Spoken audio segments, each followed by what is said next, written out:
Hola, bienvenidos a Sin Esperanzas, el show de los cinéfilos cuarentones, en el que un par de señores que tuvieron sus primeros westerns en las caricaturas de Brave Star los reta a mantenerse despiertos durante los siguientes minutos, en los que vamos a parlotear sobre Once Upon a Time in the West, de Sergio Leone.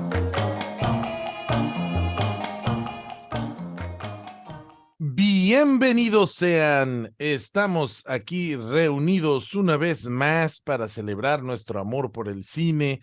Este es el 6º episodio de nuestra 4ª temporada y el día de hoy vamos a abordar a un director italiano del que ya hemos hablado antes, que nos merece nuestro respeto y admiración, Sergio Leone.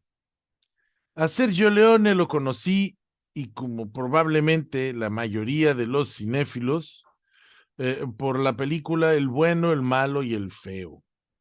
Este spaghetti western de 1966 que cierra la trilogía del dólar, que le significó el éxito ultramarino al director romano.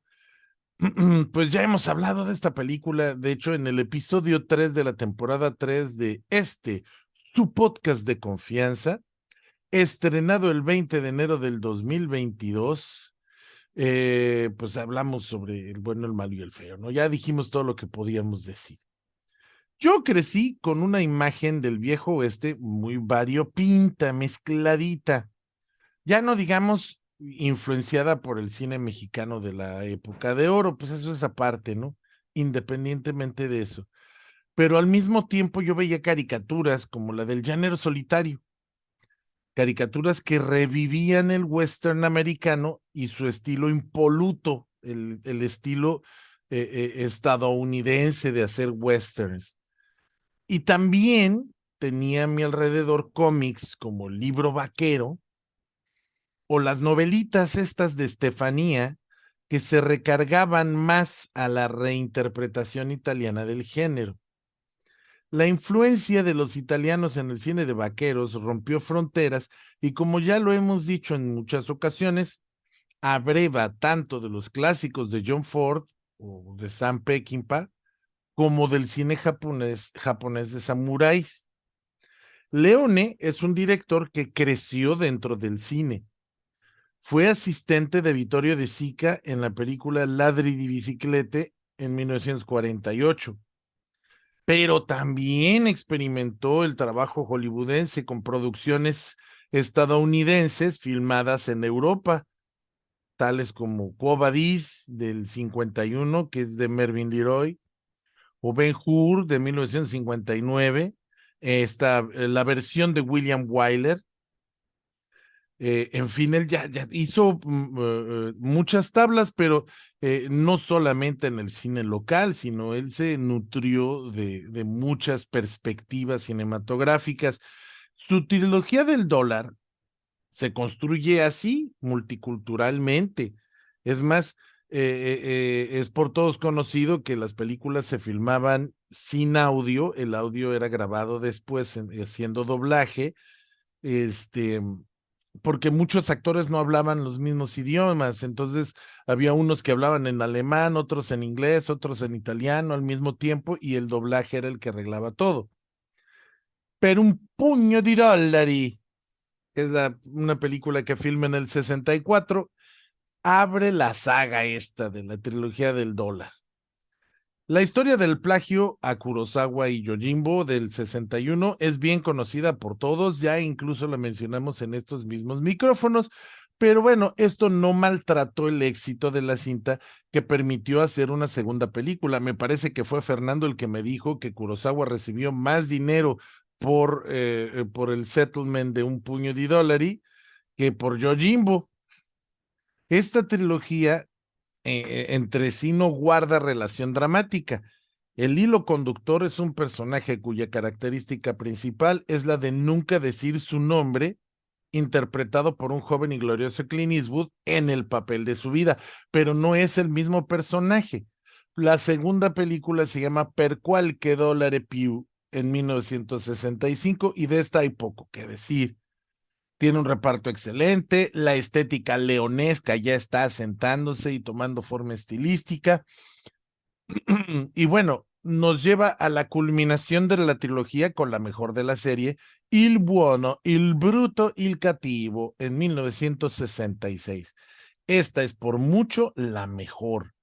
Tiene mejor guión, mejor fotografía, mejor trabajo actoral, mejor producción, pero Leone todavía quería decir algo más en su carrera cinematográfica. El proyecto de Once Upon a Time in America, una cinta de gángsters judíos en Estados Unidos, sería para él colofón de su carrera, su testamento fílmico, por decirlo así.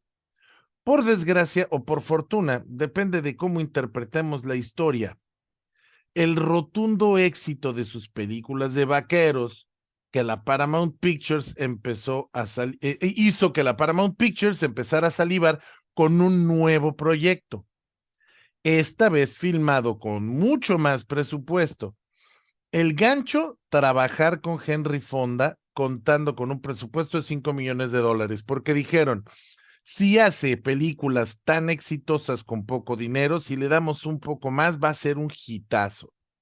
Yo ya les dije que Leone es un director que se construyó en el cine y creo yo que su mayor talento era el de rodearse de gente afín a su visión que le permitieron materializar sus ideas. El guión de su nueva película, que terminará llamándose C'era una volta il West, Once Upon a Time in the West o Érase una vez en el Oeste, lo escribiría en colaboración con colaboración de tres grandes italianos. Dario Argento, que en ese entonces era un joven talentoso. Bernardo Bertolucci, que creció para convertirse en Bernardo Bertolucci. Y también un colaborador de muchos años, Sergio Donati, con el que trabajó, por cierto, en la trilogía del dólar, creo que hizo el guión de la segunda película. Es un guionista de relevancia en la historia del cine italiano. Y bueno, pues la fotografía quedó a cargo de otro italiano que tiene una carrera impresionante, Tonino Delicoli. En su currículum destaca haber trabajado con directores de la talla de Federico Fellini, Louis Malle, Roman Polanski, Jean-Jacques Hano y Pierpaolo Pasolini. O sea, definitivamente estamos hablando de un fotógrafo con carrera y pues este hombre retrató los maravillosos paisajes tanto de Arizona, porque originalmente la película se empezó a filmar en Estados Unidos, y le empató estos bellos paisajes desérticos con los del desierto de Almería en España, que finalmente es donde filmó la mayor parte de la película, porque ya se sentía cómodo Leone en ese lugar. Ahí había filmado sus películas anteriores. Y bueno, a esto se le suma un reparto que es imposible de perfeccionar. Tenemos a Charles Bronson, al Charles Bronson. Tenemos a Jason Robards. Tenemos a Henry Fonda, que ya era Henry Fonda en ese entonces, no era un novatito, ya era un hombre bien calado, era un nombre bien calado en la industria, y la preciosísima Claudia Cardinale. Todo este reparto suma a la icónica banda sonora de un gigante de la composición musical cinematográfica, Ennio Morricone, del que también tenemos grabado un especial que se estrenó el 14 de julio de 2020 y que corresponde a la primera temporada, el episodio 7, por si tienen ustedes ahí algún ganas de echarse su clavado al pasado en episodios viejos.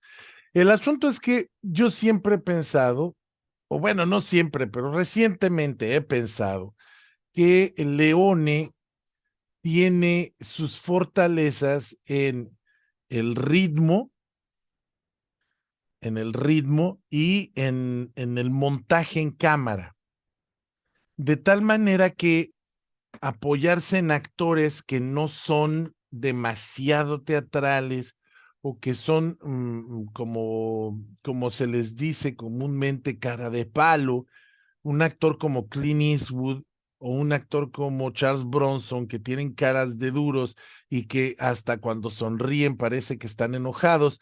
Eso le funciona muy bien, es un ingrediente maravilloso porque eso le permite relatar una historia sin concentrarse tanto en ese aspecto, en el aspecto dramático. Claro que cuando vemos una película como Once Upon a Time in America, que ya no es un western, ahí demuestra que sí tiene talento para dirigir actores, solamente que en estas películas del oeste la dirección de actores no es tan importante como lo es el ritmo y el montaje de la cámara. Tanto así que la película empieza con una secuencia larguísima que no tiene casi diálogos y casi todo lo construye con imágenes, con sonidos incidentales y con música. Estoy seguro que sin la música de Morricone, esa secuencia del duelo al principio de la película no habría generado el interés que genera. Y por supuesto que los actores, como no deben o no necesitan transmitir emociones complicadas, son cosas más elementales, es miedo, es rabia, pero no tiene que profundizar demasiado, entonces eso le permite a él pues dedicarle tiempo a una mosca volando en la cara de una persona dormida o el crujir de las tablas, sonidos incidentales que van construyendo la tensión de la secuencia. Esto lo vamos a ver en muchas de sus películas, pero es en esta donde se logra digamos que logra graduar esa tesis, ¿no? Me parece que sí tiene buenos diálogos y tiene buenas historias. El bueno, el malo y el feo tiene un guión impresionante y Cher una volta in el West también tiene un guión bien hecho. De hecho, es una historia que parte de dos premisas. Es una película de venganza y también es una película es un pleito sobre unas tierras, es una carrera para conseguir la propiedad de unas tierras por las que va a pasar una línea de tren y que van a ganar muchísimo, van a valorarse mucho, van a ganar muchísimo valor, porque pues la pasada del tren las va a convertir en una parada de autobuses, van construyendo un pueblo, Flagstone creo que se llama, y tienen que construir ese pueblo dentro de un límite de tiempo para poder ganarle al malo malote. Hay personajes que son, pues, refritos, no, refritos es una palabra muy tonta. Son machotes, son arquetipos, eso era lo que buscaba. Son arquetipos que son transparentes, que desde que los vemos ya sabemos por dónde van. Son pillos, son tramposos, son embusteros. Es la chica que es la damisela en peligro, pero también es una mujer independiente, que utiliza su sensualidad como un arma. Tenemos al justiciero que busca venganza, pero que sí tiene un buen corazón, y tenemos al mano más malo, que es el malo malote más malo de todos. Entonces, realmente el director, en vez de, no necesita invertir tanto en explicarnos la historia o en explicarnos el drama, porque es un drama esencialmente que ya lo conocemos, que ya lo hemos visto en otras películas, pero la manera en la que lo narra, la manera en la que estructura esa narración, cómo fotografía, cómo decora, cómo ensucia, cómo el ritmo que le da a sus montajes, a sus escenas. Eso es lo que va construyendo una película que se vuelve única, que se vuelve probablemente una de las mejores películas de vaqueros en la historia, o al menos el mejor spaghetti western. Yo no he visto tantos, entonces asegurar, no podría asegurar que es la mejor, no tengo esa autoridad, no soy tan especialista en el género, pero de todos los que he visto, sí la considero la mejor, definitivamente. Y bueno, pues es una experiencia que me llegó tardía. Yo ya la vi muchísimo después de haber visto El bueno, el malo y el feo y las otras películas. Casi que la vi por tarea. Yo no sabía lo que me esperaba y fue una sorpresa muy agradable. Aún más, creo que la primera vez que la vi ya fue en Netflix. Así de reciente es. O sea, no tendrá más de 10 años que la vi, mientras que las otras películas, pues las vi hasta en VHS, ¿no? La del bueno, el malo y el feo, la primera vez que la vi fue en la televisión, la estaban pasando en la televisión en la casa de un tío mío en Ciudad de México. Y bueno, no creo poder aportar más datos técnicos, por lo que me gustaría escuchar la opinión de Fernando Carrillo Fink, mi compañero de troperías. ¿Tú cómo la viviste, Fernando? Hola Paquito, hola a todos los amigos que nos escuchan. Yo esta película la vi por primera vez en un VHS que me trajo mi mamá de Estados Unidos.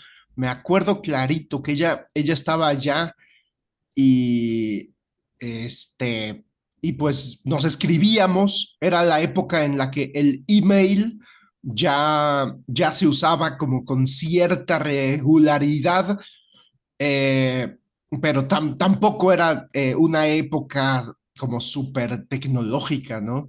Te estoy hablando yo creo como del 2002 o 2003, y me acuerdo que pues yo ya había visto El bueno, el malo y el feo. Ya la había visto varias veces, ya era yo un gran fanático de esa película, y en una de esas a lo mejor ya había yo visto por unos dólares más, es probable, pero eso sí se me quedó muy grabado. Que mi mamá me trajo me preguntó si quería algo que me comprara, y le dije que si encontraba esa película. Yo estaba muy clavado con Sergio Leone y con la onda del spaghetti western en esa época, y mi mamá me la trajo en un VHS de 2 cassettes, y pues sí tuve la mala fortuna de haber visto esta película por primera vez pues en ese formato, ¿no? Que es tan poco afortunado para películas con esta grandiosidad, y tener que ver la película en 4:3 en el aspecto normal de las televisiones de antes, ¿no? Casi cuadrado, con casi la mitad de la imagen trozada, cortada.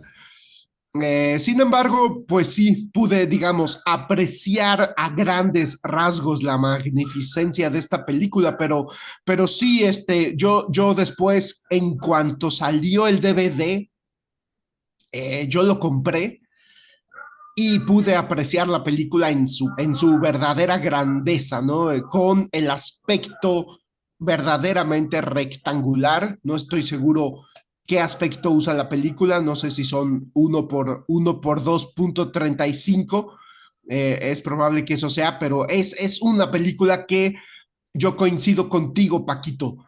Tiene los tropos, tiene la trama, tiene los arquetipos, los personajes típicos de las películas del oeste. Tiene una trama que se parece mucho a otras películas del oeste, pero la forma en la que Sergio Leone orquesta este espectáculo, la manera en la que nos construye esta historia que, como bien dices, comienza con una secuencia larguísima de 3 tipos, 3 bandidos sentados en un porche, a los cuales están esperando la llegada de Charles Bronson en el tren, y, y lo quieren matar, tienen la intención de matarlo, y uno de ellos está batallando con una gota de agua que le está cayendo en el... No es cierto, uno de ellos está batallando con una mosca, y el otro de ellos está dejando que una gota de agua le caiga en el sombrero para después tomarse esa agua. Es una secuencia que es impecable, perfecta, una secuencia que ya nos habla de que Sergio Leone ha dado un paso al panteón de los grandes. Después de la trilogía dólar, después de un puñado de dólares por unos dólares más y el bueno, el malo y el feo, Sergio Leone ha dado ese paso al terreno de los grandes, al terreno de Stanley Kubrick, al terreno de Ingmar Bergman, incluso de Akira Kurosawa, diría yo. O sea, Sergio Leone se ha convertido en un grande, al nivel de su ídolo de toda la vida, John Ford, que hizo muchos westerns estadounidenses.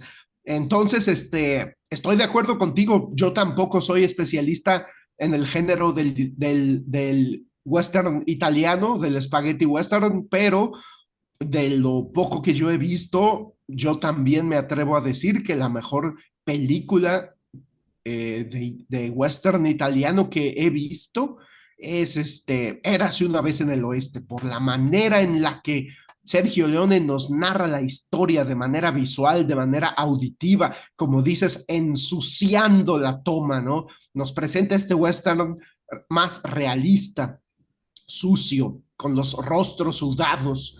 Y Charles Bronson hace un trabajo increíble, ¿no?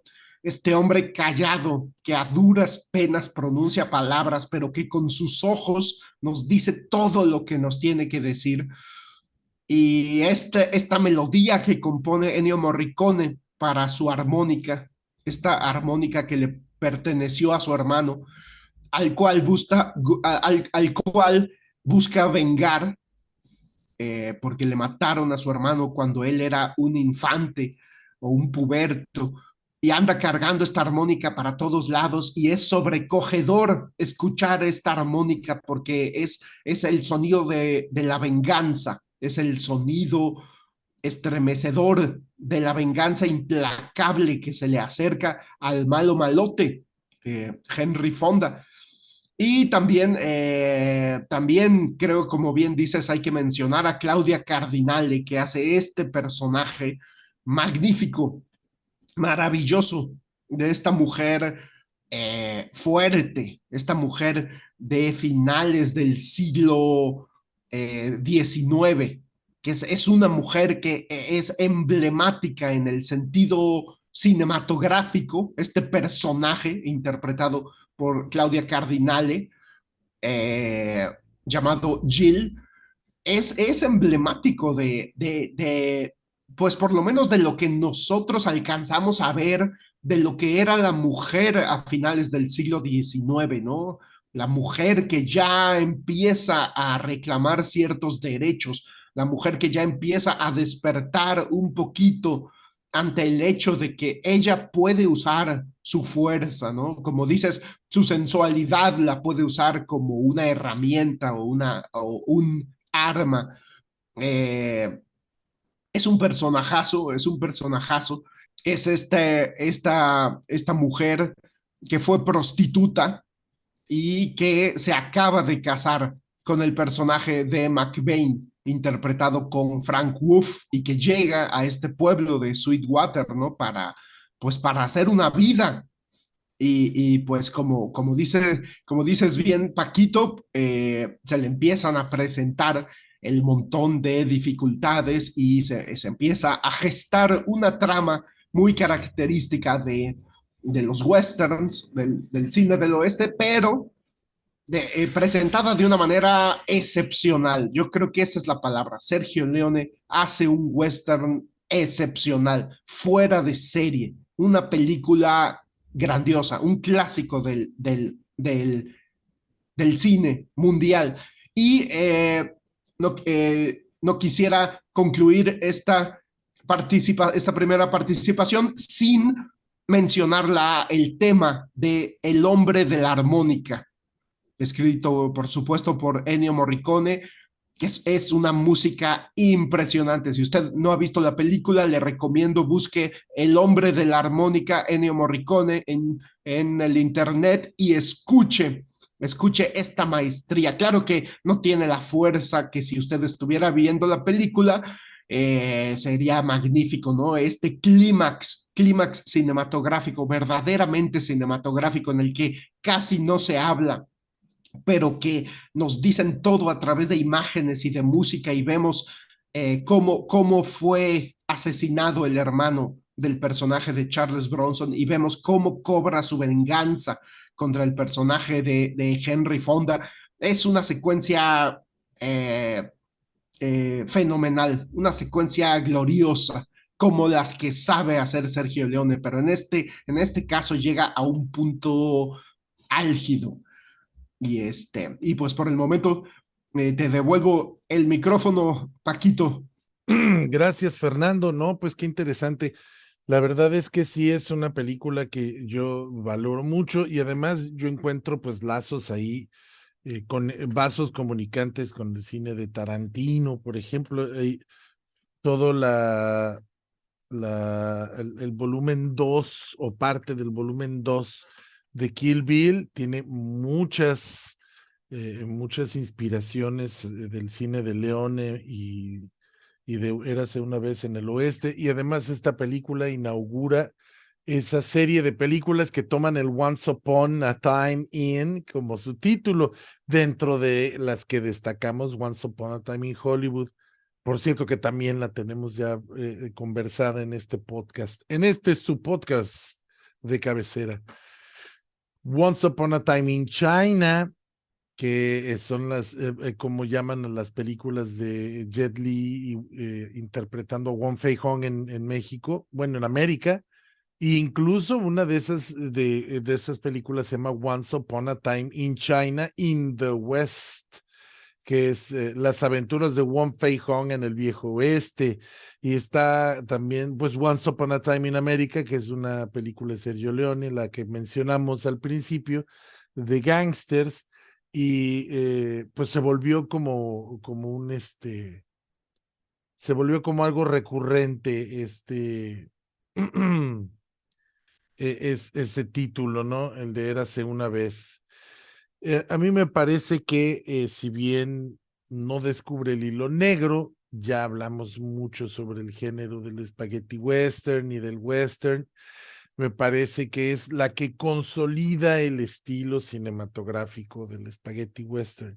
Hay otros directores que agregarán su estilo y algunos serán más cómicos, otros serán más dramáticos. Justo hace unos días estaba viendo videos de Terence Hill. Yo era muy fanático cuando era niño, yo era más bien fanático de Bud Spencer y Terence Hill, que ellos empezaron haciendo spaghetti western y después hicieron comedia con el spaghetti western.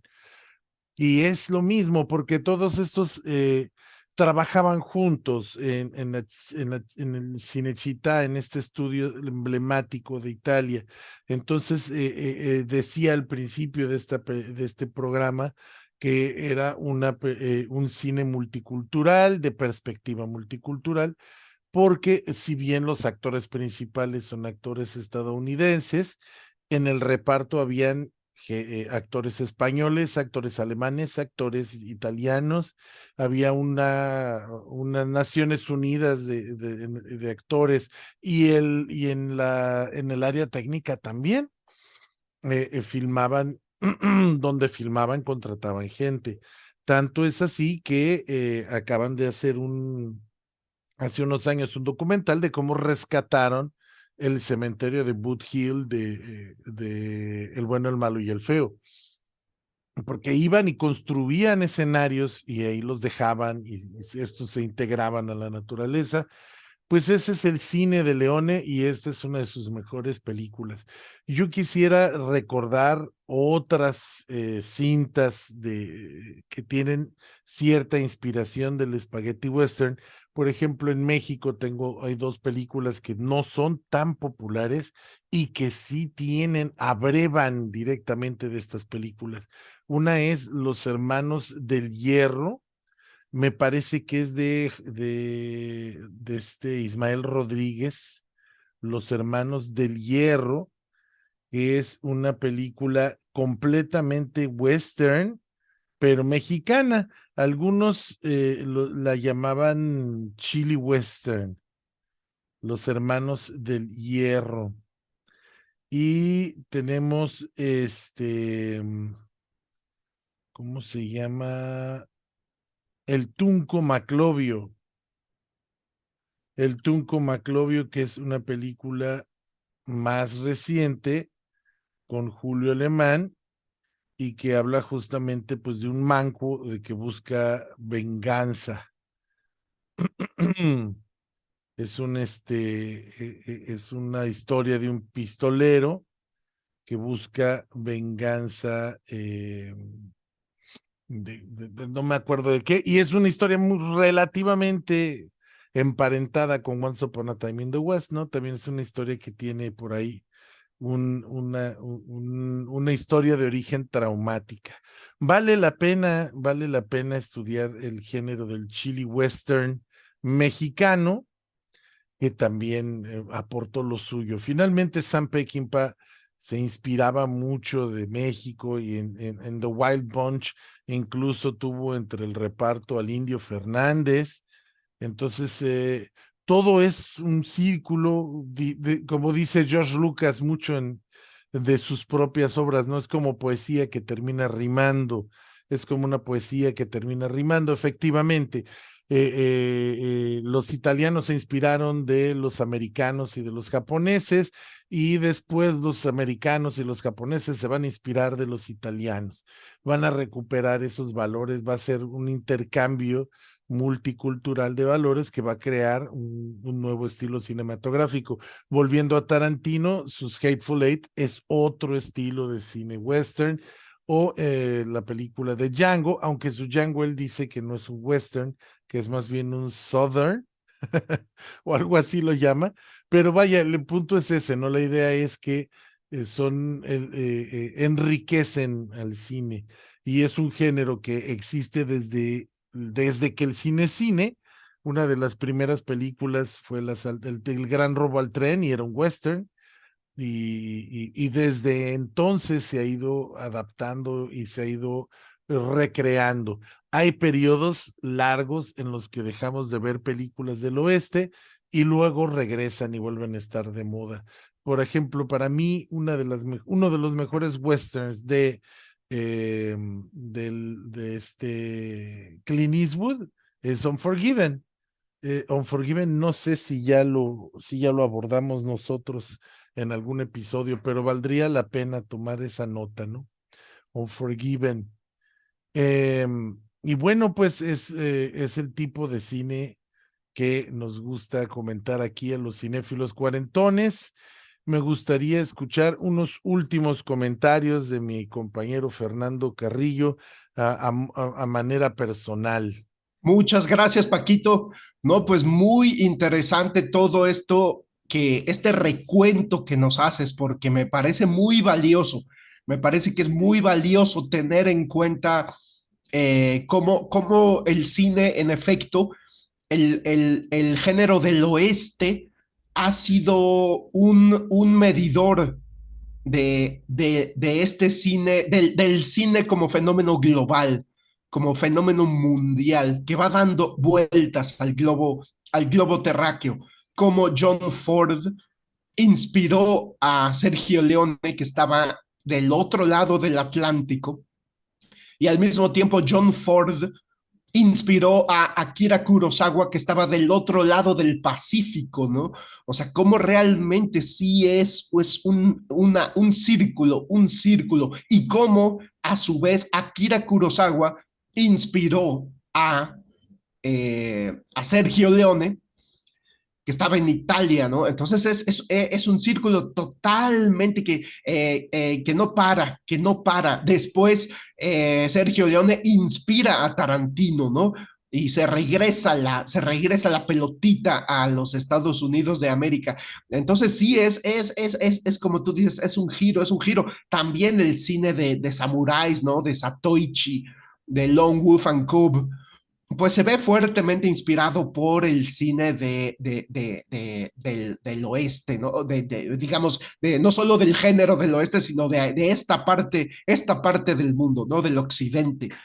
Eh, y por supuesto, también me parece muy interesante que rescates esta tradición de las películas que comienzan su título con Érase una vez en, como lo fue primero esta película de Sergio Leone, Érase una vez en el oeste, pero después él mismo concluyó una trilogía, la trilogía que le llaman Érase una vez, de manera un poco forzada, porque su siguiente película fue, en realidad, su nombre es Doc You Sucker, que significa agáchate tonto, pero me parece que en España le pusieron agáchate maldito, pero después la renombraron Érase una vez en la Revolución, porque se desarrolla en la Revolución Mexicana.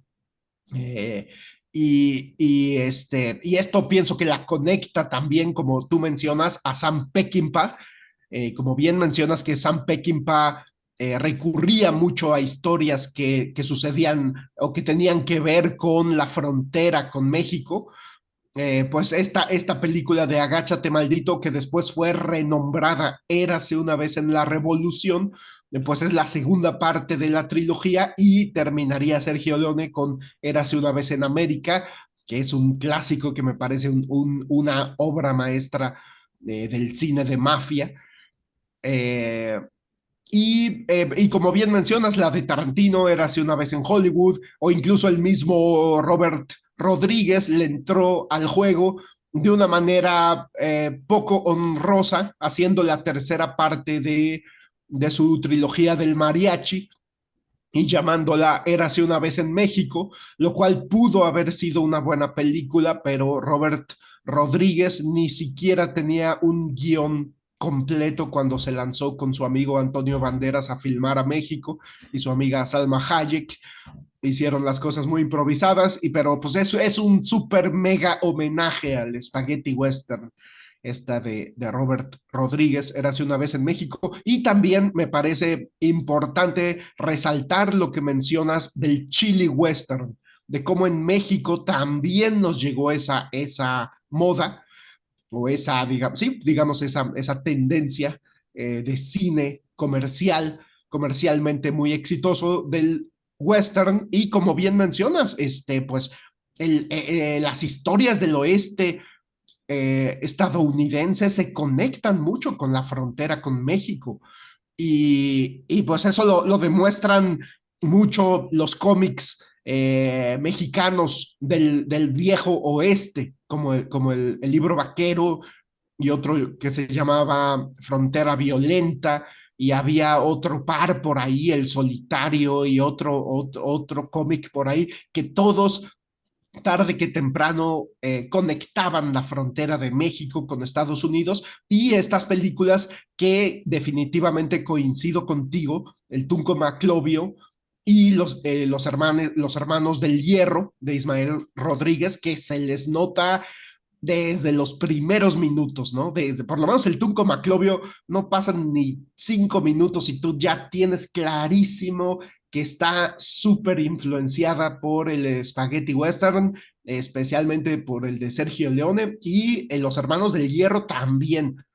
Aunque pienso que Los Hermanos del Hierro tiene una personalidad más propia, se adueña, pienso yo, más de una forma mexicana al al western, más que el Tunco Maclovio. El Tunco Maclovio me parece un poquito más como pastiche, pero Los Hermanos del Hierro, sin ser mala, por supuesto, sin ser para nada mala, pero Los Hermanos del Hierro me parece un peliculón, una gran película mexicana. Y por último, lo último que quisiera mencionar es que Sergio Leone por primera vez filmó en Estados Unidos algunas secuencias de Érase una vez en el oeste en una locación que fue usada repetidamente por John Ford, llamado Monument Valley, el Valle del Monumento. Yo creo, no sé cómo se puede traducir esto, Monument Valley, pero es una locación que era icónica, que ya era parte, un personaje más de las películas de John Ford. Y Sergio Leone filma un par de secuencias en esta locación. Es el primer spaghetti western que tiene escenas filmadas en Estados Unidos. Y para él fue así como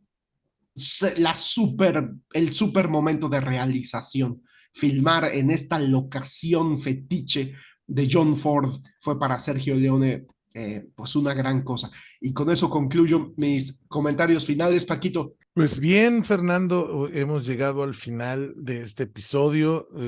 Solo quiero hacer una aclaración porque me puse a buscar en IMDb Los Hermanos del Hierro y no la encontraba. Fíjense que la van a encontrar con el título en inglés, My Son, The Hero. Jamás se me hubiera ocurrido. En España la llamaban Los Llaneros, pero en Italia se llama I Fratelli di Ferro. El título suena súper, súper spaghetti western. Bien, pues yo quiero mandar un saludo a los sospechosos comunes que han sostenido este programa. Les agradezco que nos escuchen. Recientemente Leonardo nos ha escuchado, me hizo ahí unos comentarios sobre el de Indiana Jones. Espero que nos siga oyendo y que se ponga al corriente, porque yo sí escucho sus podcasts. Le mando también un abrazo a Briseidi y a sus dos bendis que nos escucha, según me he dicho, lavando los platos, a Fernando Rivero, tocayo de nuestro Fernando Carrillo, que también es un incondicional. A todos los que nos escuchan, no puedo hacer una lista lo suficientemente larga para que los abarque a todos. Les recuerdo que estamos en Spotify. En Spotify a veces no tenemos ni un hit, pero lo sigo subiendo porque creo que hay personas que prefieren usar Spotify. Estamos en YouTube, seguimos en Facebook, aunque Facebook es un poco malagradecido porque nos pierde, nos ghostea con mucha facilidad. Hemos ya hecho 4 temporadas y me parece que hay mucho, mucho material por ahí para los que quieran ponerse al corriente, pero sobre todo les pedimos que nos comenten, que compartan sus opiniones. No siempre vamos a estar de acuerdo, pero eso es lo bueno, porque cuando no estamos de acuerdo se ofrece la discusión, se ofrece el debate sano que nos va a permitir crecer como cineastas, como cinéfilos. Quiero también agradecerle a Carolina González, mi esposa, que me da permiso de estar aquí y que me permite gastar este tiempo, sobre todo ahora que nos estamos estrenando como padres y que pues nuestro niño se la pasa ahí pegado comiendo, no la deja en paz. A quien también le dedico este episodio y le voy a dedicar de ahora en adelante todos a Mario Humberto. Muchísimas gracias, nos vemos a la próxima.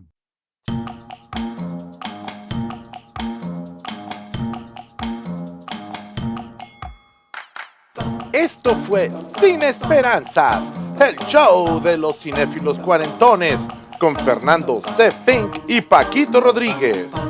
Puedes escucharnos en nuestra página de Facebook, nuestro canal de YouTube y ahora también en Spotify. ¡Hasta la próxima!